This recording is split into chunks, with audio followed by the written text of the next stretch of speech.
Laz, what's up, my man? Roland Martin, man. It's good to be here, brother. Absolutely, looking good. Got your Muhammad Ali shirt on. Yeah, you know, I decided to bring the guns out. Showing your guns. Bring the guns out to the gun show, you know. How you been, man? Man, good. Yeah? Good. You looking healthy? You looking rested? Hey, man, just out here trying to give folks a little hell. That's what I'm talking about. Trying to let them know how we roll with Black-owned media. That's it. I watch you constantly on YouTube. Don't matter what country I'm in. I watch the Roland Martin live. You know, you kept me up to speed. Actually, I was in Canada pretty much 9 months out of 2021.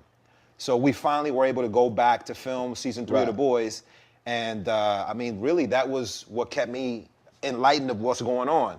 I pretty much stopped. I broke my news addiction. Got it. That I had for the last 4 years Right. because I did realize that there was a certain sense of anxiety that kept me watching news from the moment I woke up to the moment I went to sleep.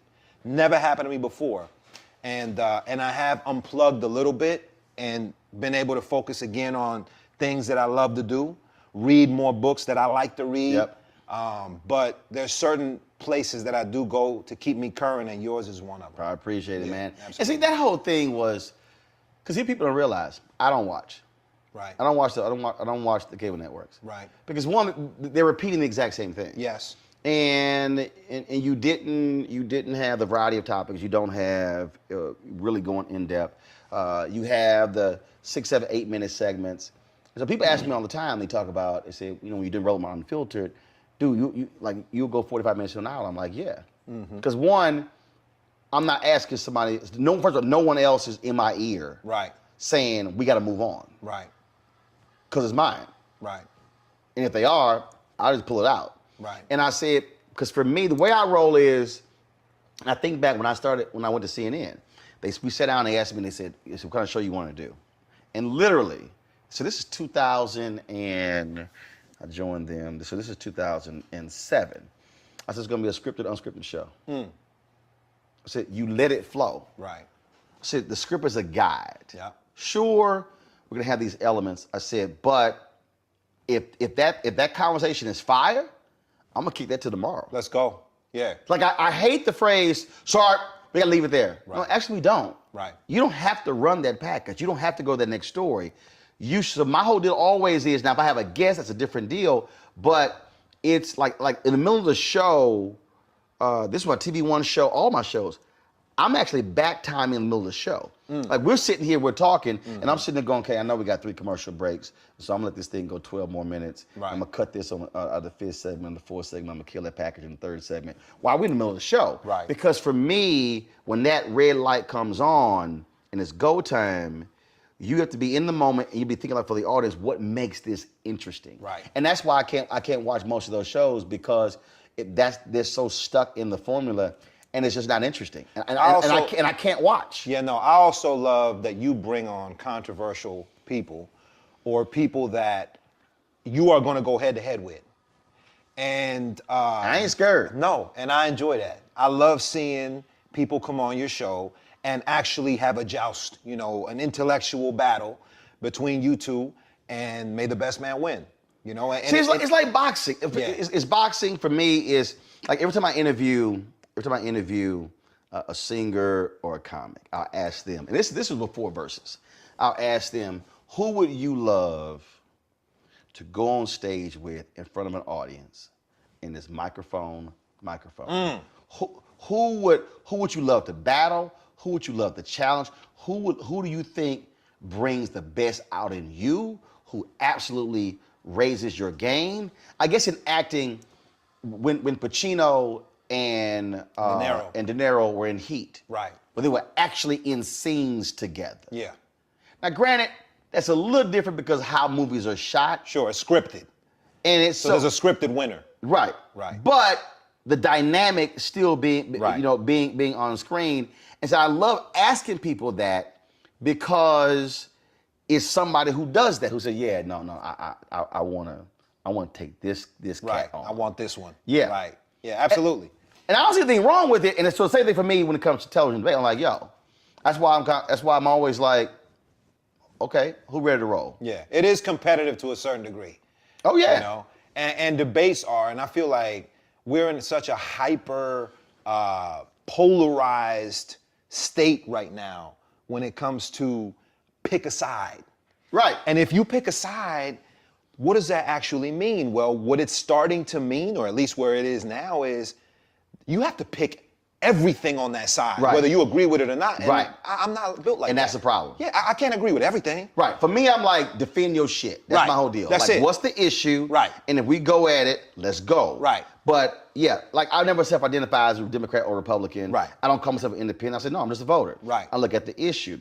And if we go at it on right. an issue, like we might be real cool, 100%. but on this one, we disagree. Yep. And I'm like, let's go. Right. Now, we cool after. Right. I ain't got nothing against you. Right. I ain't pissed. Right. I'm not like, man, the hell with them. Didn't you have not Stephen Miller? What was the alt-right dude? Didn't you go? Richard Spencer. You had Richard Spencer on. So Didn't when you? he came on, same thing. That was a trip. That was on my TV One show. Man, that was great, man. And let me that tell was you a good one. Let me tell you what happened with that. So I walk in, and I had who was I listening to? James Brown, probably. No, I was listening. No, I was listening to. Do you remember the scene from Malcolm X when they walked from the police station to the Oh hospital? yeah, of course. Yeah.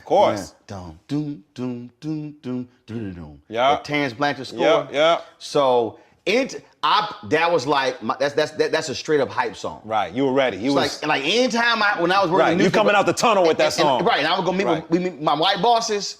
I'll put that on. I'm like, man. I'm letting y'all know. So when I walked in, he was in the green room. Normally I speak to the guests. I ain't speak to them. Nothing.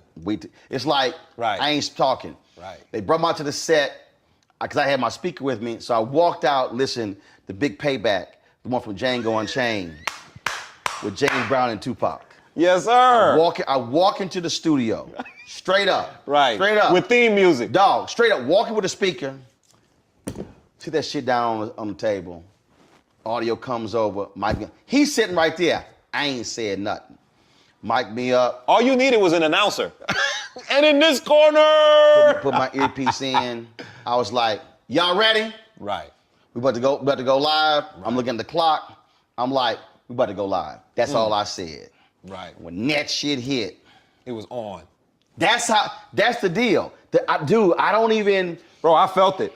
Watching it, I felt the tension. And see, everybody thought I was gonna go off. See, this is what I tried to explain to people. It's the art of the debate. See, so you might think, oh, he about to come in hot. Right. So I'm gonna come in hot. So I come in cool. Mm-hmm. So my deal was, folks were like, oh man, white supremacists. I was like, nah, we good. Right. I said, no, I won't. I said, I ain't gonna be hot. I said, I'm about to wear his ass out. Right. Now, body blows, all body blows. No head blows. That's it. You want them to feel it. And so it's like, I got a bunch of black people like, yeah, when that man asked you, who are you? You should say you a black man. I was like, no, because you dumbasses don't know how to debate. Right. He wanted me to say I'm black. But first of all, I don't need to say I'm a black man, I am. Right. But what messed his ass up was when I said, I'm a man. I'm a Christian man. Right. So you disarmed again, him. Boom. Yeah. So I got ignorant fools out there. Man, you couldn't even admit. I said, because y'all don't know how to debate. Right. I said, I completely threw him off. And the look in his eye was like, shit, where did I go now? He just messed me up with that one. Right. And I said, so now he off kilter. Yep. I said, so now I got his. Now any attempt he tries to take that away from you, now he's dehumanizing you. See? And now you got him. And that's the thing that cats don't understand. Right. They don't understand. They don't understand. And so it's funny, again, I tell people, I was just watching the documentary, one documentary was on Muhammad Ali, and the brilliance of the tactician on how he picked apart. Right. You pick apart your opponent depending upon who your opponent is. You don't, somebody asked me, they said, if there were 10 fights, who would win, Ali or Tyson? I said, Ali would win 9 out of 10. They were like, what? I said, because he would completely pick Mike Tyson apart. Mike Tyson apart. Yep. His head. He'd get in his head. Tyson before the fight. Tyson had one style. Yep. I said, Ali had multiple styles. Yep. I said, and that's the piece. Yep. When you're able to go into that battle and they think you hot. I did Phil Donahue show. And Ali had a chin on him. Yes. He could take a hit. But he also threw a punch. People Yep. underestimate the power of Ali. Yep. And that was the thing, man. And so I was sitting here. It's like when I did Donahue. It was on MSNBC. The week was called Angry White Man. So we're in the green room. I ain't saying nothing to nobody. I was like, no. No, I speak to everybody. Right. Hey, what's up? Nothing. Chilling. They all talking. Nothing. I'm going to watch TV, drinking. Producer comes in, so she's talking to everybody. Then she pulls you aside, each individual person. She's like, okay, this is live TV. She's like trying to explain to you, we need energy. So I'm just walking back and forth. I'm going, Thank you. I'm just walking back Right. and forth. I go, I've done this once or twice. Thank you. I go, Right. okay. Now she's getting worried. I said, baby, we're fine. Yep. You know what I want to know? I want to know the Chris Christie one. Same thing. How was that in the beginning? 'Cause Same thing. You came in hot on that one. You came No, in hot. no, You ripped him, bro. No, actually, okay, so You okay. tore his tie off, No, his no. shirt off, his jacket. No, but he was a mess when you got done No, with but him. I didn't come in hot. Okay, so let me see again, though. So here's what happened. They actually had us in the same dressing room. I didn't want to be in there. Right. See, I don't want any conversation. Right. Because I know. Trying to soften you up before See, I we don't get want on none of set. that. Right. I know what I'm about to do. You knew what you was about to do. Right. I knew what I was about to do. It's hilarious, bro. So people were tweeting us, and I was like, no, people like, this is horrible. Y'all should have, because they would, but when they sent the tweet out about who's going to be on. Right. I was like, y'all make a judgment, you haven't seen the show. I said, just watch the show. Right. Just watch the show. And so Christy goes, he says, Roland, you got to let other people talk on Twitter. I said, no, I'm fine. I said, I'll respond to everybody. It's all good. And so I'm standing. So he's in the dressing room. So they had two of us in one room, two of us in the other because of COVID. Normally we're all in one room, and I'm standing in the hallway. I'm not trying to be in the space. Right. I don't want there to be any conversation. Right. Again, it's a mental thing, and in terms of how you prepare. And others, I'm all good. But I was like, no, I don't want none of that. Right. So I go to makeup, and I'm standing in the hallway. I'm avoiding a conversation because I want what out there to be is authentic. Right. So we go to the set, and so Yvette, the sister, she asked. So we had a first segment. Then George said, "Well, we gonna talk about this." And Yvette goes, "Y'all really gonna bring up his speech?" And he said, "Yeah." She's like, "Okay." Was her way of saying like, "It's about to be some shit." Right. She said, "I'm gonna have to disagree with it." I ain't saying nothing. I want them to bring the speech up. Mm-hmm. I'm hoping. Yeah, you're like, yes. I'm praying. Right. But I ain't showing You no. can't show your you can't show I your ain't cards. showing no cards. Right. Chilling. I'm like, this is me over there. Please bring that speech up. Right. Please bring that speech Bruh. up. Yeah. I was like, That's just handing it to you on no, the platter. No, I'm chilling. And so, getting to the segment, they ask the question. You know, they go to Sarah, they go to Yvette and Christy. But see, you can't be too early. Right. See, when you're too eager, cats jump. See, people don't understand it's an art. It's a Right. You science. gotta It's the pace same- it. Pace it. Right. So Right. like you wait for the moment. And so then something, and then George said, well, let's talk about that. And I was like, here we go. And then he laid the question out. And then Christy answers. I don't say nothing. I ain't interrupting. You let him go. I'm like, Dig your own grave. go ahead. Keep going. Just me, I'm watching. Then Yvette responds, and she responds, and I'm like, okay. Then he moves to Sarah. Then she responds. Then he hit the question to me. Game over. And that's when I say, with all due respect, Governor. That was the tone. See, it was the slow, methodical, I'm about to gut your ass. And eye contact. You didn't break. You was- gave it to him. And then it was You locked in. it was the hand. Right. All of that. Because again, you're understanding cameras. Right. You're understanding angles. You're Right. understanding that camera's on me. And so the whole, right, so I am conveying with my body language, with my tone, I'm about to wear your ass out. Well, I'll tell you. You are going to have to own up to what you did. Then I went, because the other chick, she worked for the Department of Justice. I said, Governor, I said, you too, Sarah. See, she wasn't going to go viral. Right. She wasn't no major player. Right. I knew. Right. He was going. And that's when, and look on his face, and that's why many people get interrupted. I said, don't allow me to finish. Right. Allow me to finish. And everybody interrupted me. I was going, okay, y'all go ahead.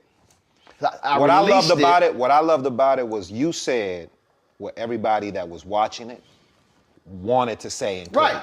But see, what happens on those shows is what happens is that system is, like we all buddy inside. No. Right. The reason most of these shows don't call me was the reason people love me, because people, for 6 years on CNN, they said, dude, you say what I think. You say what we are saying at home. Yes, exactly. And I'm like, that's why I'm there. Right. Why the hell am I? Well, we're yelling at the TV. That's what I'm saying. That's what you said. So cats be like, dog, you said exactly what I'm like. Yep. But that's why my audience has always stayed with me. Right. Because they're like, you ain't afraid to say it. Right. In any platform. And that's the problem. And here was the deal. George Stephanopoulos, great respect. We get along well. George likes me on the show. Sure. I hadn't been on in 20 months. So the way I operate is, I don't know how long you're gonna call me. Right. So I'm not one of these cats like, oh, let me do it this way. So they'll call me back. They're gonna call me back. Right, yeah. There's no guarantee you're gonna get called back. Sure. So my deal is, I'm gonna say this shit while I'm here. And I don't know when y'all call me back. Right. But guess what? If it's another 20 months, y'all gonna remember this shit. Right. It's like when you gonna remember this punch. Right. You gonna remember when I knocked this sumbitch out. Hello, I'm Isaac Hayes III, founder and CEO of Fanbase. Listen to what I'm about to tell you. The window to invest in Fanbase is closing. We've raised over $10.6 million of our $17 million goal. That means there's room for less than 6,370 people to invest in Fanbase for the average amount. The minimum to invest in Fanbase right now is $399. That makes you an owner in Fanbase today. Go to startengine.com/fanbase to invest. Why? Because current social apps have taken advantage of users for far too long, with content suppression, shadow banning, harmful racist content, and no real tools for monetization and equity. Fanbase has over 1.4 million users and counting, allowing anyone to reach all their following and monetize their content from day one. Social media is the new TV, and whoever owns the apps that distribute that content have the opportunity to own potential billion-dollar companies. While big platforms with uncertain futures are failing to serve their users, Fanbase is stepping up to fill the gap. Don't wait until it's too late. Invest now, invest for yourself and your future. Go to startengine.com/fanbase and own the next generation of social media.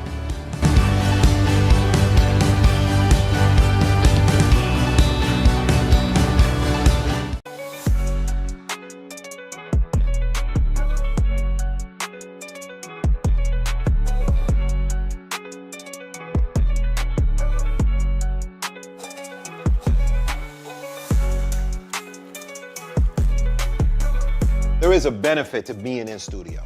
Oh, You got to be there live. But the deal is, I could take you apart, don't matter. Right. Even on a Zoom. Right. They play games on the Zoom. When I did Bill O'Reilly's show, the reason Bill O'Reilly's show was success, how he did it, because you would be in a studio, they would have no return video. You couldn't see them. See You were in a separate, isolated studio. Yeah, like if you were So it was you and a camera. That's how Nightline was started.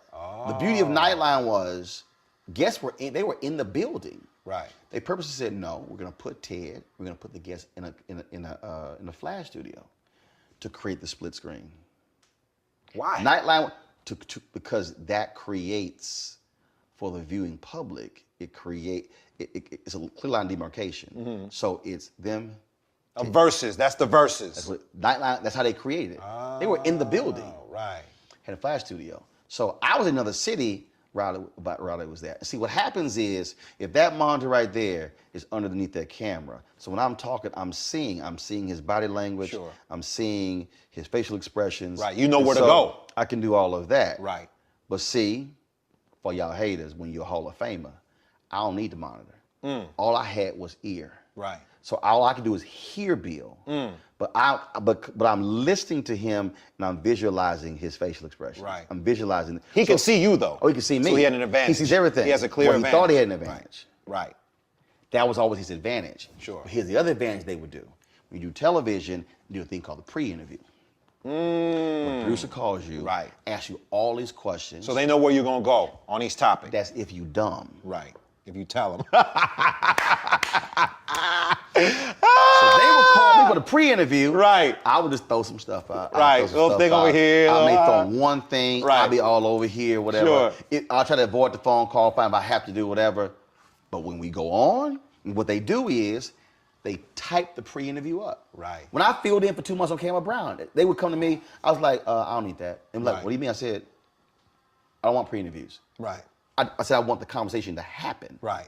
I don't want to know what the hell They're gonna Because say they- beforehand. dude, Their scripted answer to dude, everything. They literally give you the whole outline of the conversation. Right. So I knew that. I would just throw some other stuff. Right. And so when we go on, he comes out with a deal. Boom! I hit his ass with an answer. He ain't expecting that because he ain't read it. Right. And so the 4 or 5 times, maybe it was 6, I did 60 Bill O'Reilly show. Never raised his voice. Never acted a fool, got indignant. Right. I'm telling you, I think I remember one time I came on, they had this Jimmy Israel on with 2 of us. Jimmy was like, shit. Jimmy wrote something like, Roland, all right, act like they best friends. Come on, Roland, how you doing? Bill, how's it going? Because it was like, He's joking and laughing with you. because he was like, Right. I'm going to leave this one alone. Right. Him different. That one ain't the one. This ain't the one. Right, that ain't There's a the reason one. Fox News don't call me. Right. Right. Fox will call cats who I put on my show. Right. They like, no. They ain't messing like, with you. No, we ain't call. Dog, they like won't even. That's interesting. Dude, man. no. But see, that's weakness. Right. See, weakness to me is when you're afraid to go up against somebody strong. Right. You would think that you would piss off their audience enough to give them those kind of ratings that they want. Right. But here's what they're afraid of. The way Fox News was constructed, Roger Ailes constructed it where his person always wins. Got you. That makes sense. The problem is, Yeah. what they really are scared of, they're scared I'm going to flip their audience. Right. Ooh. Okay. That's what they're scared Right. about. That's just straight up. Right. Like, I mean, Right. You stand a much higher chance at changing their minds because than the average Joe Blow that gets on there. Because Right. cats go on ready to joust. Right. I'm like, let's see. Right. I might be an intellectual. I might drop knowledge. I might come in hot. I might appeal to come their in here. Christianity. I Dude, might appeal to their humanity. Dude, that's what I'm saying. Right. They don't know what. Right. That's the thing, man, that I try to explain to people. Like when I was on CNN. Right. They would sit here and they would have these conservatives on, these evangelicals, because they were used to progressives and liberals who were not believers in Jesus Christ. Or if they were, it wasn't strong. And so I remember, man, I was on CNN, and it was me and Tony Perkins, and it was when Obama was at Rick Warren's church, and they had this, and it was Warren, it was Obama and McCain both sat with Rick Warren, and we televised it. And Rick, and this was like after the Jeremiah Wright stuff, and so Tony Perkins, used to be a pastor, big time white conservative evangelical. He starts talking about, he starts going, Jeremiah Wright, blah, blah, blah. This is not what a pastor does. I said, I'm sorry, first and foremost, what you're articulating is wrong. The first and primary responsibility of a pastor, I said, is to get new disciples, to bring people to Jesus Christ. So I start breaking down the role of a pastor. Right. I said, now, Tony, do you want to have a theological conversation?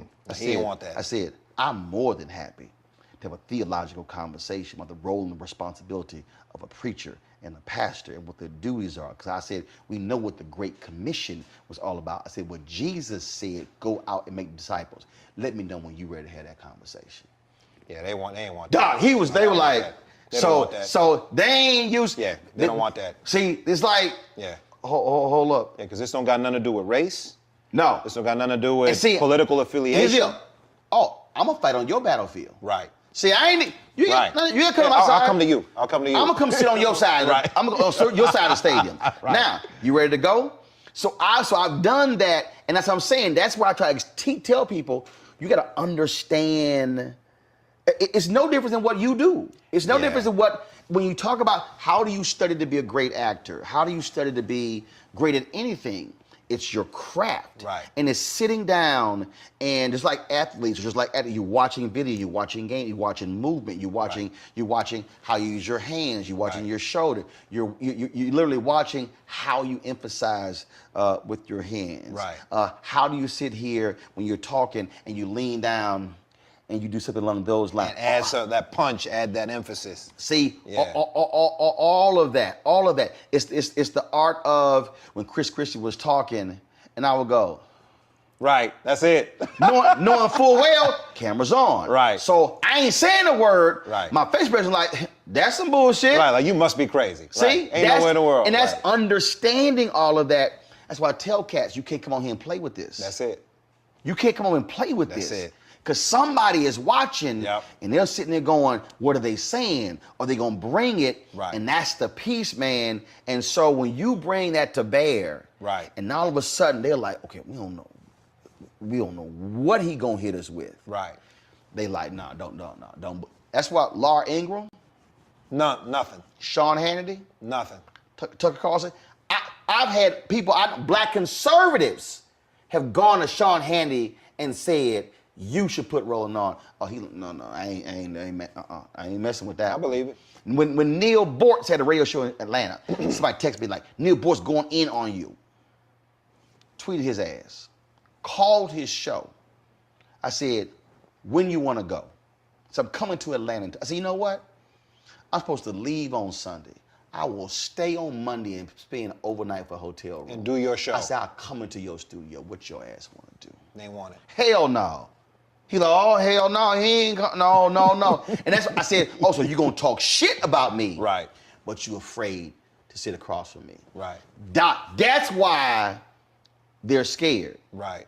They're like, no, we don't want no part of him. And to me, that's weak.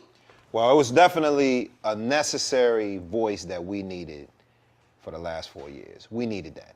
But they were scared of it because We I'm telling needed you. I mean, I had an executive say, Roland's to a friend of mine, Roland's like a strong cup of black coffee.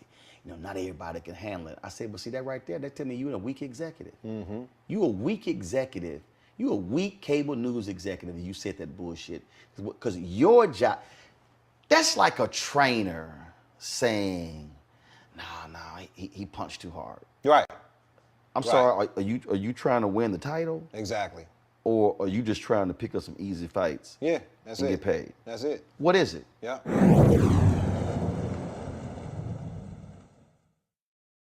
Hatred on the streets, a horrific scene, a white nationalist rally that descended into deadly violence. White people are losing their damn minds. As an angry pro-Trump mob storms the U.S. Capitol, we've seen We're about to see the rise of what I call white minority resistance. We have seen white folks in this country who simply cannot tolerate black folks voting. I think what we're seeing is the inevitable result of violent denial. This is part of American history. Every time that people of color have made progress, whether real or symbolic, there has been what Carol Anderson at Emory University calls white rage as a backlash. This is the rise of the Proud Boys and the Boogaloo Boys. America, there's going to be more of this. Here's all the Proud Boys, guys. This country is getting increasingly racist in its behaviors and its attitudes because of the fear of white people. The fear that they're taking our jobs, they're taking our resources, they're taking our women. This is white fear.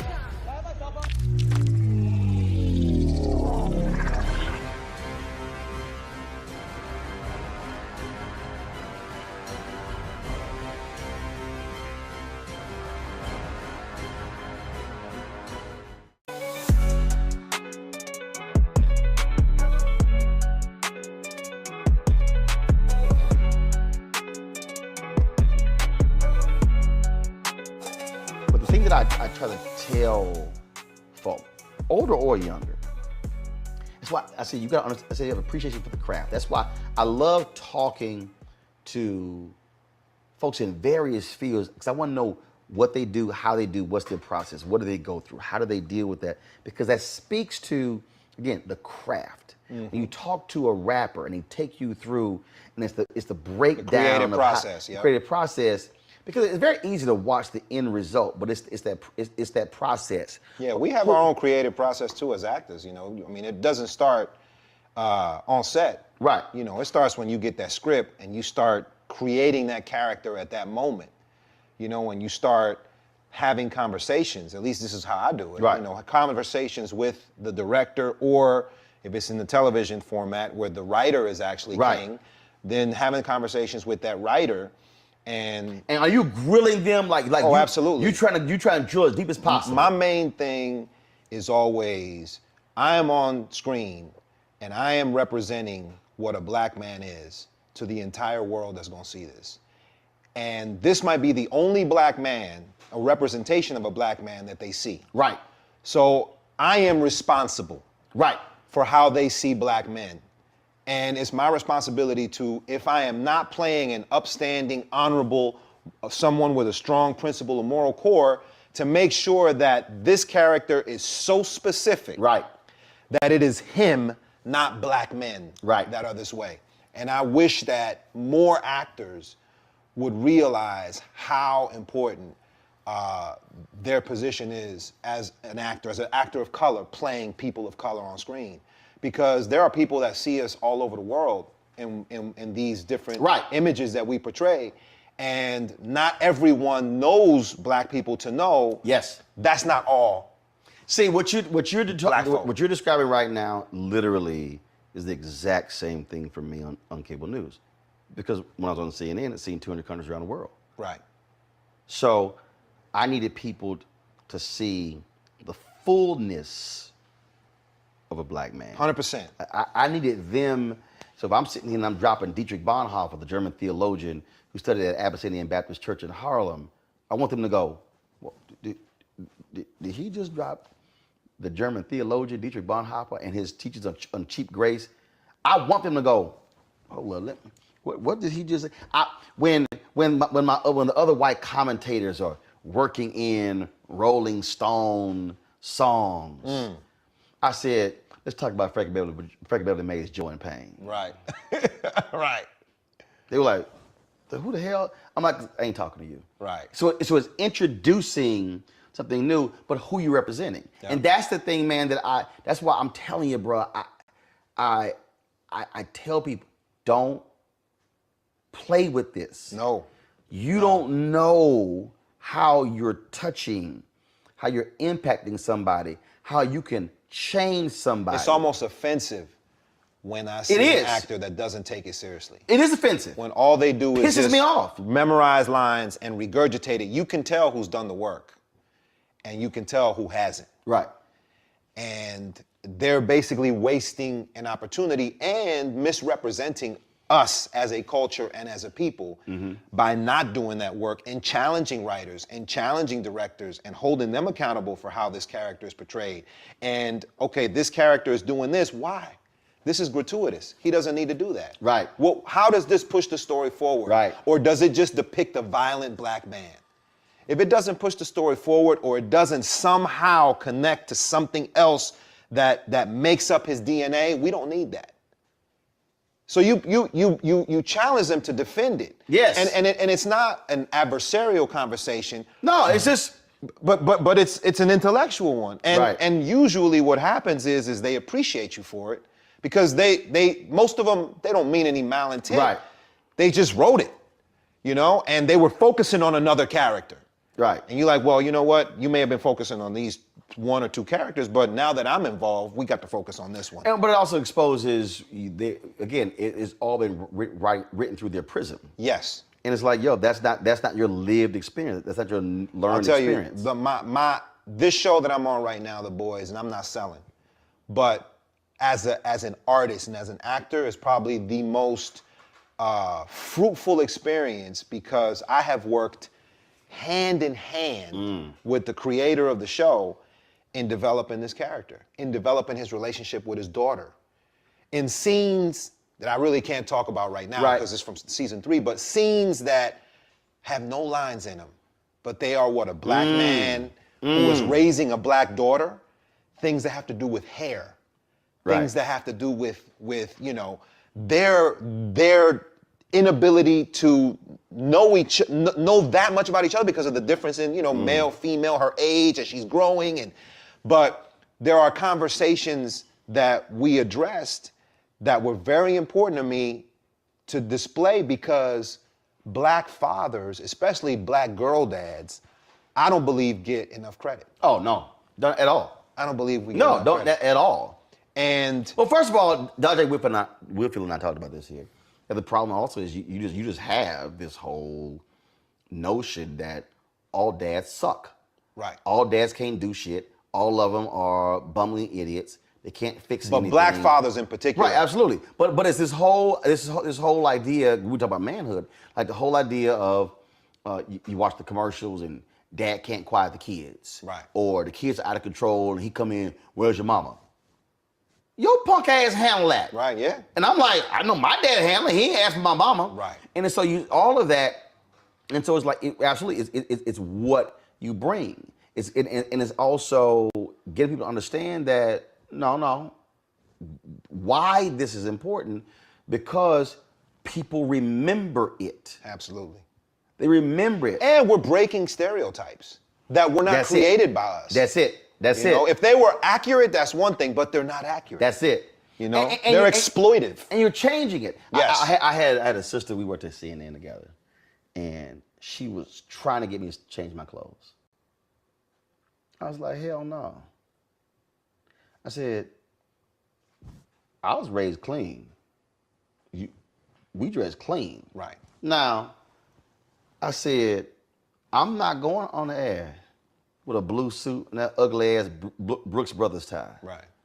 I said, that basic ass stripe. I said, that ain't me. Right. It's a uniform. I said, no.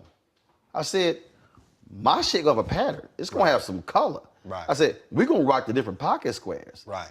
So my deal is, so what happened was she went maternity leave. She adopted the kid.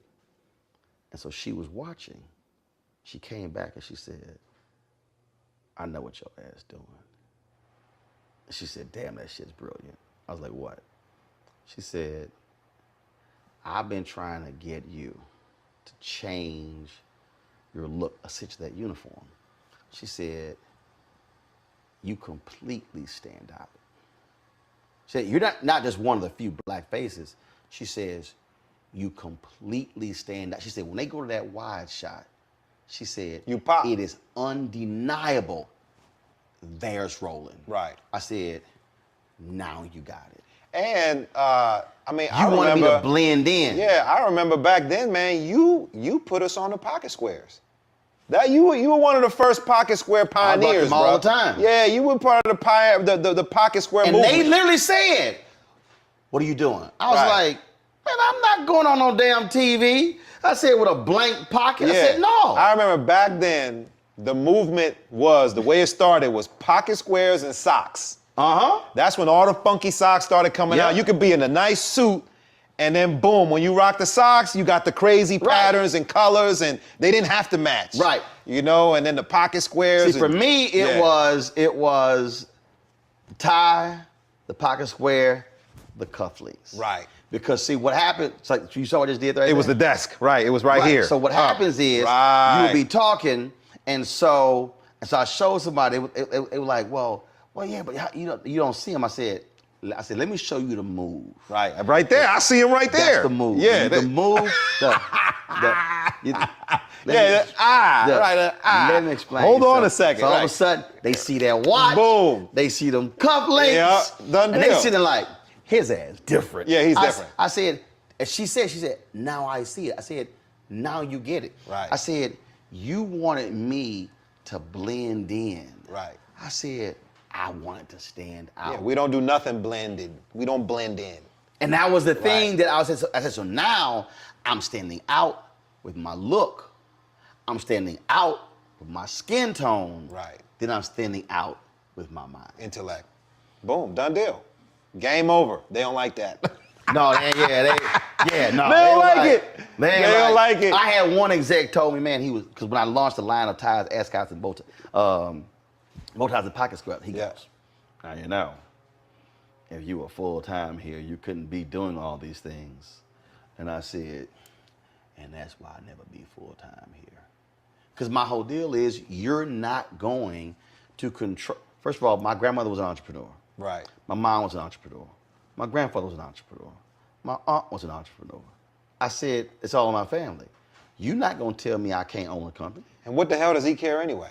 How's it affecting him? Who cares if I own, if I have a line of ties? It's none of his business. Ties. It's none of his business. I'm wearing ties anyway. Right, period. How are you telling me I can't own a company and wear my shit on the air? Period. But it was like this, but see, that's where the control comes in. Yep. And that's the piece. It is the control. It's who controls the story, who controls the narrative, but more importantly, it was also who controls my money. Right. And that was the thing, bro. I had executives, Doc. I'm telling you, when I was at CNN, it was a trip 6 years. Wow. Because a lot of them could not handle the fact that I had 5 lines of revenue. Would you go back? It all depends on what I'm doing. Got you. I will not go somewhere where I cannot, at a minimum, co-own the content. Got you. And I have to have complete creative control. I'm just not interested in sitting with somebody who doesn't look like me, who is trying to define for me my culture. Right. No. Right. You've experienced freedom, creative freedom. Actually, this is gonna trip you out. I've had it my entire career. I was 20, and I said the 2 most important things to me are freedom and flexibility. I was saying then, if you said, Ro, we're gonna pay you $100,000, and this is what you're gonna do, and then we're gonna pay you 50, and then you have freedom, I was gonna take 50. Take the 50. Because there's nothing worse to me than a box. Right. There's nothing worse than having a skill set you can't do all that you do. There's nothing. I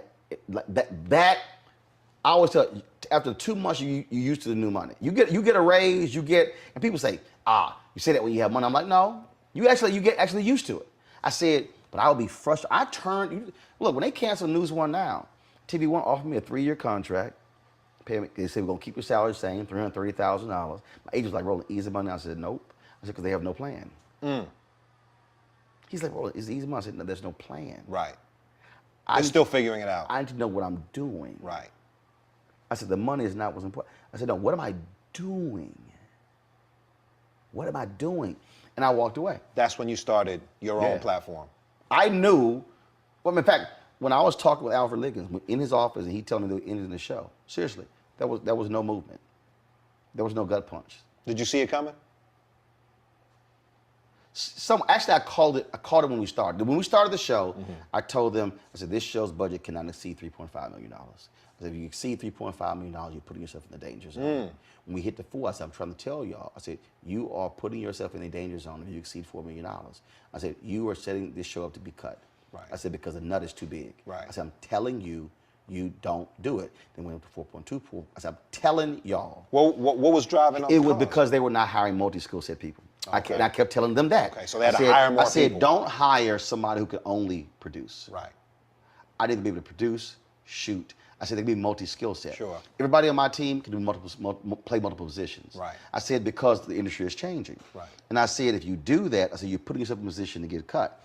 So I knew what was happening. And I kept telling them, I said, y'all, I'm telling y'all what's about to happen. I said, I'm telling y'all this is what's going on. And so then when it happened, literally, bruh, he's talking to me. While he's talking, I'm taking notes. Like literally he's talking, I'm like, I'm gonna walk out of this room and call this person. We're gonna do this here. We're gonna expand the Facebook page. We're gonna do this here. We're gonna blow the website out. I'm gonna buy these cameras here. This is what we're gonna do. This is what this is gonna cost. How much money I'm gonna set aside. We're gonna do all this while he's talking. Right. You were building Roland Martin Unfiltered. While he's talking. Right. I'm sitting with the exec. We go to her office. She is in a state of shock. She's like, "You're not shocked?" I said, "I'm literally sitting there, and this is me. I'm looking at the wall." She's like, "You okay?" I said, "No, I'm fine." She's like, "Are you shocked?" I said, "No." She said, "What are you doing?" I said, "Planning." This is like literally 10 minutes after walking out of the office. I was already there. Sure. I felt bad for the staff when people were out of jobs. Right. We were in the meeting, telling the staff I was already there. I was already there because I'd already started this, buying my own equipment. I purchased my own switcher, my own cameras, my own lights, because my deal my entire career was I do not want to be in a position to where if I have to make a move, I'm without gear. Got you. I want to be able to have something where I can do it myself if I'm in between something. You know what else you did that I tell every actor that moves to this city or wants to move to the city? I tell them, this is going to be tough. It's going to be a very, very lean lifestyle. Boom. But come on, spend 25 cents for every dollar you make. There you go. You need to stash 75 cents. If you can make it on 25 cents for every dollar you make, you're going to survive the lean periods. Yeah. And what happened was you were in a position where when they did make that cut, you could buy lights and you could buy cameras and you could buy equipment. Actually, no. I bought it while I was there. While you were there. So when it ended. So while other folks are buying cars and spending money on lavish stuff. I spent more than $150,000 on gear. Right. In fact, you were ready. In fact, TV One didn't even. We were the only first internal show. They didn't even have cameras or anything for our show. So we would always hire a production company. Henry's over there switching. We hire Henry's company. He would hire the crews and whatever. So then I was kind of like, okay, all right, we hiring all these crews. I'm gonna buy my own camera because there were a lot of times we couldn't. It was something small. Sure. They were like, no, we're not paying for that. I was like, okay, no problem. You could lease it to them. No. I have my own equipment. Right. I said, I ain't gonna charge y'all. But whatever is shot with my equipment, we co-own. Oh wow, that's it. You really went there. I thought you were leasing them the equipment. No. Oh yeah, you were talking equity. I want the content. Wow. I want the content. Oh, you play chess, Roland. You play chess. My deal was you taking a table. You taking a table when you negotiate. That is what's rich. Okay. It's the content. Right. It was a deal I deal with. And see, back then, man, I just wish I knew. I wish I knew this back then. Like, a lot of us didn't know how much value there was in content. Yes. Now it's content and data. Yes, yeah. But back then, it was content. All of that. So people sit here. So when I worked at places, I always had my own equipment gear. No, you do not own the photos. I bought this camera. I'm shooting. You can use it. I have the photos. Right. I have the video. Right. So when I started this, I had a whole library already. So then when I start this, I built the library. So when I launched Black Star Network, I'm starting with 500 plus hours of video content. And then when you talk about how do you understand the dynamics, people are like, dog, why you buy all your own equipment? I said, easy. Because, and again, it's just understanding the business of the business. I said, look, if I go to LA and I hire 4 people and I hire crew plus gear and it's $1,500 a day, I said, that's $6,000 a day. If I go and shoot for 5 days, I paid $30,000. Easy. I said, but the problem is if I do that 3 times, I just spent $90,000 on gear and staff. I said, but the problem is I can't do anything else with that. I said, but if I spend $130,000 on gear, when I come in, I can pay crew for labor. Sure. I said, now I can shoot 30 times in the year. Right. Whether we shoot here or elsewhere. Wherever you and go. I'm building content. That's why when we come here, we rent an Airbnb, we live here, Yep. we eat here, set everything up in here. We do 3 to 5 interviews a day. So I can come here, spend $25,000 in a week, and walk away with 20 to 25 1-hour specials. Bro, it's brilliant. Brilliant. That I now can re-air because I own it multiple times. You know, I just interviewed you, right? Y'all see this, right? I just interviewed Roland Martin. This was a special on you. Come on, baby. I love it though. This is inspiration. It inspires me. It inspires me, like as a creator and as a creative. It inspires me to see people in other areas, creating their own and owning their own intellectual property. And that's, I think, for our people, that's the milestone that I feel like we've now started to embark on. Yes. We start seeing show creators, showrunners, black women showrunners, black writers, black directors who are actually writing and producing their own stuff. This is stuff that we talked about, but it's actually happening right now. And it took us this long to get here. But we're here.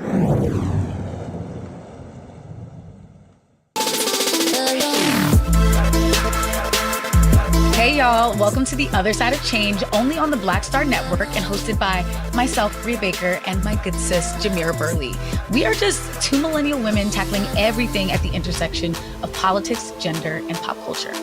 And we don't just settle for commentary. This is about solution-driven dialogue to get us to the world as it could be and not just as it is. Watch us on the Black Star Network, so tune in to The Other Side of Change.